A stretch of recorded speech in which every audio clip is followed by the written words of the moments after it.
was released last week. She said medical staff initially refused to see her after she began hemorrhaging profusely, soaking through 6 sanitary pads in an hour. Eventually, she was taken to a hospital.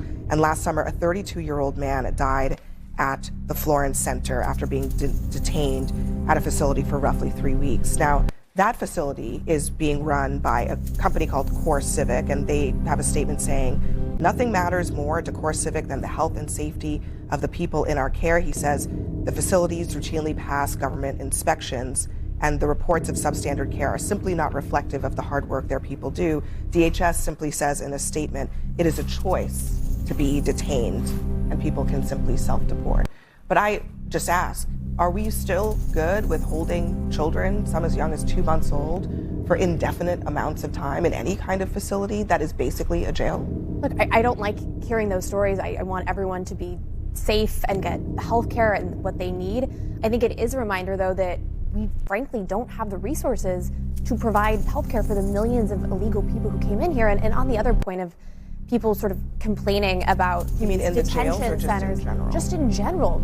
It's interesting. I mean, for years, the media ignored these stories about people who were complaining, whether it was in Texas on a border state or Springfield, Ohio, of immigrants who were flooding their towns and they didn't have resources at all. But you're being asked about children in it's detention interesting center, that was never covered. And now that was covered.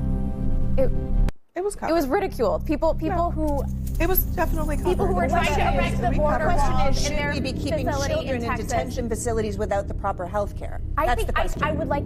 My understanding is children are getting health care there. I not. think they should get. I'm saddened to hear that report. If that's true, most of the reporting I've seen on these detention centers are that people are getting education and health care. So I, of course. Well, look, I mean, I think both things can be true at the same time. It is. We're getting education. I blame these parents,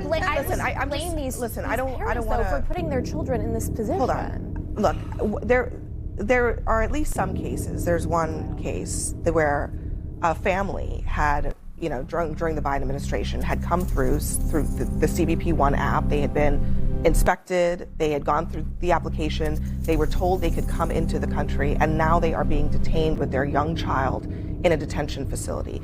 Now, you can disagree with the actions of the Biden administration, but what is the point of punishing children for their parents doing something that was the illegal process at the time and putting them in, again, regardless of how many nurses they have or books they have in these facilities, these are jails. Abby, when you're dealing with millions of people, there's always What's the point of that? Be horrific stories like this. That's not going to stop. I think a bigger issue but you is realize that is there a middle ground is an issue here, Listen right? to this. I mean, I talked to a farmer from Iowa last week while I was in Florida, and he told me that if we threw out all of the people that work on his farms, we wouldn't eat anymore.